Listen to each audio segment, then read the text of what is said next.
పండ్లున్న చెట్టుగా రాళ్ళు పడతాయంటారు. ఎవరైతే చేయూతనిస్తారో, ఎవరైతే ఆదరిస్తారో వాళ్ళని తిడితే ఎట్లాగా? అసలు ఈరోజు సుగాలి ప్రీతి అనే కేసు ఎలా ఎక్కడి నుంచి బయటకు వచ్చింది మీరు చెప్పండి? ఇలాంటి అన్యాయం జరిగిందని ఎవరికి తెలుసు? ఈ రోజున గత ప్రభుత్వం 2019, 2024లో ఒక ప్రభుత్వం మీద, అప్పుడు ముఖ్యమంత్రి మీద మాట్లాడటానికి అసలు ఎవరికైనా ధైర్యం ఉందా? ఒక ముఖ్యమంత్రిని అరెస్ట్ ఒక మాజీ ముఖ్యమంత్రిని ఆ టైంలో అరెస్ట్ చేస్తే రావడానికి ఎవరు లేరు రోడ్ల మీద. అలాంటి పరిస్థితుల్లో ఓడిపోయి 2 చోట్ల ఓడిపోయి ఉన్న ఒక ఎమ్మెల్యే వాళ్ళ పార్టీకి వెళ్ళిపోతే ఏ మానసిక స్థైర్యం, ఏ ధైర్యం, ఏది ఉంటుంది చెప్పండి ఎవరికైనా? మరి అలాంటి సమయంలో నేను ఒక తల్లి పడ్డ వేదన తీసుకున్నా. నాకే సరదాన 2 లక్షల మంది జనం మధ్యలో నడుచుకుంటూ వెళ్ళి ఆ సమస్యను హైలైట్ చేసి వాళ్ళు సిబిఐకి ఇచ్చారు. సిబిఐకి ఇస్తే మన ఇంటర్నల్ పేపర్ వర్క్ మనకి ఎలా తెలుస్తుంది? ఇంటర్నల్ పేపర్ వర్క్ వాళ్ళు ఇస్తే వాళ్ళు ఏంటంటే జీవో రిలీజ్ చేశారు. మా దగ్గర నుంచి వెళ్ళింది కానీ ఎక్కడికి వెళ్ళాలో అక్కడి నుంచి ప్రొసీడ్ చేయాలి, అక్కడ ఆపేశారు. హోంశాఖ నుంచి వెళ్ళింది సెక్రటేరియట్లో ఎక్కడో నెక్స్ట్ ఫైల్ ఢిల్లీకి వెళ్ళాల్సిన అక్కడ ఆపేశారు. మేము హోంమంత్రికి మేము సిబిఐకి పంపించేసాం అంటే లెటర్ చేశారు, లాక్ చేసి లాకర్లో పెట్టారు. ఇది జరిగింది. ఈ ప్రాసెస్లో ఏం చేశారు, వాళ్ళకి ఈ కేసు కొంచెం సెన్సిటివ్ కేసు కాబట్టి మీకు చెప్తాను. సుగాలి ప్రీతి నేను ఎందుకు కొంచెం సున్నితంగా మాట్లాడాలి ఈ విషయం ఏదంటే, మీకు ఒక అన్యాయం జరిగినప్పుడు, ఎవరికైనా ఒక అన్యాయం జరిగినప్పుడు మనం ఏం చేస్తామంటే నాకు ఆ వ్యక్తికి శిక్ష పడాలి, ఇంకింతే ఉండాలి. వాళ్ళు ఏం చెప్తున్నారంటే, ఎవరైతే ఈ వెనకున్నారో మరి గవర్నమెంట్ ద్వారా వచ్చారు, గత ప్రభుత్వం ఎలా వచ్చారో వాళ్ళు ఏం చేశారంటే, మనం పెట్టిన ఒత్తిడి ఆ రోజు 2 లక్షల మంది మనం జనంతో తీసుకెళ్ళి అది నేషన్ వైడ్ ఇష్యూ అయ్యేటప్పటికి వాళ్ళు చేసింది ఏంటంటే,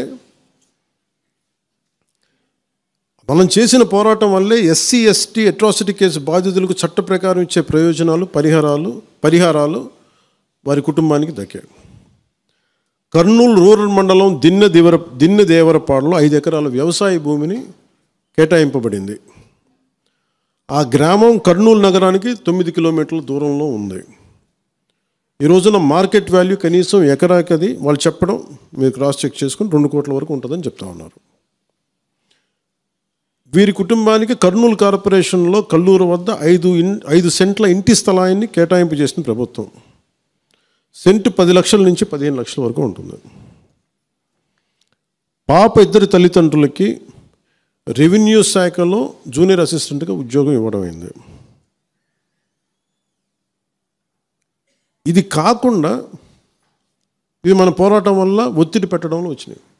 ఇవి కాకుండా నేను ఫస్ట్ టైం ఛార్జ్ తీసుకోగానే మొదట చెప్పిన మాట, పాపకి న్యాయం జరగాలి, ఏమేమి జరిగిందని సిఐడి చీఫ్ని నేనే తెలియజేశాను. డీజీపీ గారికి పంపించాను, అప్పుడు డీజీపీ గారికి తిరుమలరావు గారు, అలాగే సిఐడి అధికారులకు చెప్పాను, ఉన్నతాధికారికి, హోమ్ మినిస్టర్ గారికి చెప్పాం. ఇవన్నీ చెప్తే పోలీసు సిఐడి వాళ్ళు చెప్పింది ఏంటంటే, అసలు అప్పట్లోనే ఎవరైతే దీని వెనక కుట్ర వెనక ఉంది ఇవన్నీ చెప్తున్నారో ఏ డిఎన్ఏ తారుమారు చేశారు. ఎలా తారుమారు చేసి ఉండాలి? ఈ ఒత్తిడిలో వీళ్ళకి భూములు అవి ఇవి ఇచ్చేసి, మరి ఏం చెప్పారు నాకు తెలియదు కానీ నాకు తెలిసి వాళ్ళు ఈరోజు పోలీసు చెప్తుంది ఏంటంటే, సాక్ష్యాలు వీళ్ళు చెప్తున్న వ్యక్తుల మీద వాళ్ళ డిఎన్ఏకి దీనికి మ్యాచ్ కావట్లేదు. ఇది వాస్తవం. కోర్ట్స్ ఏం చేస్తాయి, పోలీసు ఏం చేస్తారు, దీన్ని కూర్చోబెట్టి. ఎందుకు చెప్తున్నానంటే, ఇది వివేకానంద రెడ్డి గారిని చంపేశారని తెలుసు అందరికీ. ఎవరైతే చేస్తున్న నిందితులు ఉన్నారో వాళ్ళు ఒక్కొక్కరుగా చంపేస్తున్నారు వాళ్ళని. మరీ గత 5 సంవత్సరాల్లో ఇట్స్ క్లాసిక్ కేసెస్ ఇవి. ఈ ప్రక్షాళనకే పూనుకున్నాం మనం. ఇది ముఖ్యంగా మన ఎమ్మెల్యేలకు కానీ, మీరు ఎంపీస్, యాజ్ అన్ ఎంపీస్ మీకు కూడా, మీరు ఈ కేసెస్ మీద మీరు రేపొద్దున అసెంబ్లీలో గళం ఎత్తాలి, మీరు తప్పదు. ముఖ్యంగా లా అండ్ ఆర్డర్ వీళ్ళు అందరూ తప్పించుకుంటూ వెళ్ళిపోతే ఇట్లా ఒక సోషల్ అన్రెస్ట్ వస్తుంది దీనివల్ల. అంటే వ్యక్తికి ఒక నేరస్తుడు చేసిన ఒక కులానికి చెందుతాడు, ఏదో ఒక నేరస్తుడు, మనం ఏం చేయలేము దానికి. ఇందాక అరుణ చెప్పినట్టుగా ప్రతి ఒక్కరు ఏదో కులానికి చెందాలి, వేరే దారి లేదు మనకి. మనం వేరేలా పొట్ల ఏదో కులానికి చెందాలి. కానీ తప్పు చేస్తే కూర్చోబెట్టి పలానా టక్కుమైన ఒక మాట అనేస్తారు, పలానా ఎక్స్ చేసాడు నన్ను. ఫలానా కాస్ట్కి చెందిన వాడు చేశాడంట. అసలు ఇంత కాస్ట్ ఎక్కడి నుంచి వచ్చిందో తెలియదు క్రైమ్కి. సో అందుకని మేము బీయింగ్ లీడర్ నేను చాలా సెన్సిటివ్గా మాట్లాడాలి. మరీ నేను మిగతా వాళ్ళు గబుక్కున మాట్లాడేసి గత ప్రభుత్వ నాయకులు మాట్లాడేసి వెళ్ళిపోవచ్చు, ఈజీ అది. కానీ నేను అలా మాట్లాడకూడదు. దట్టు నేను ఇప్పుడు డిప్యూటీ సీఎం పదవిలో ఉన్నాను కాబట్టి నేను చాలా ఒళ్ళు దగ్గర పెట్టుకుని మాట్లాడాలి.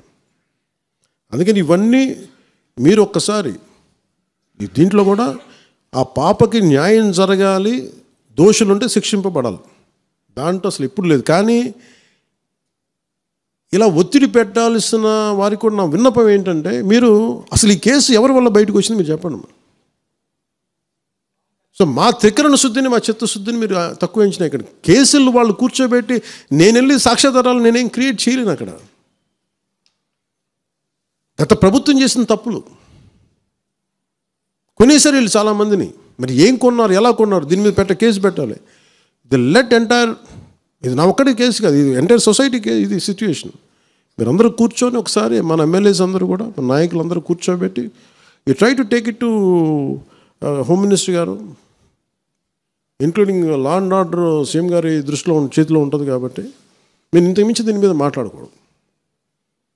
అందుకని నేను శిక్ష పడాలని కోరుకుంటాను. ఇంతకుమించి కాకపోతే ఏమైపోతుంది, నా మీద నన్ను లాగడం చాలా తేలిక అందరికీ. ఎందుకంటే నేను మెత్తని మనిషిని కదా, నా మీద రాళ్ళు వేసేయండి ఈజీ, నా చొక్కా పట్టుకొని ఈజీ. అదే గత ప్రభుత్వం ముఖ్యమంత్రిని పట్టుకోమని చెప్పండి, ధైర్యం కూడా చేయరు, ఇప్పటికీ ధైర్యం చేయరు. ఎందుకంటే వాళ్ళ మనుషులు ఇళ్లలోకి వచ్చి కొడతారు, క్రిమినల్స్ వచ్చి ఇళ్లలోకి వచ్చి కొడతారు, చంపేస్తారని భయం. మనం ప్రజాస్వామ్యం కదా, మనం భరించాలి. అందుకని దయచేసి దీన్ని మీరు ఒకసారి కూర్చోబెట్టి ఒకసారి మన గౌరవ శాసనసభ్యులు, మంత్రివర్గ సహచరులు, లెజిస్లేటివ్ కౌన్సిల్ మెంబర్స్, పార్టీ నాయకులు అందరూ దీని మీద ఒకసారి, స్పోక్స్ పర్సన్స్, వీర మహిళా నాయకులు, వీరందరూ ఒక్కసారి కూర్చోబెట్టి ప్రతి ఒక్కరు కూడా దీని మీద, ఇది ఎందుకంటే ఇది ఒక కేసుగా చూడకండి, ఇది గర్ల్ చైల్డ్ తాలూకు ప్రొటెక్షన్ చాలా ఎసెన్షియల్. అందుకని దీన్ని సోషల్ మీడియా యాక్ట్ కానీ ఇవన్నీ మాట్లాడాలని పొద్దున్న నిర్ణయించుకున్నాం. ఇది ఒకసారి మీ దృష్టికి తీసుకొస్తాను.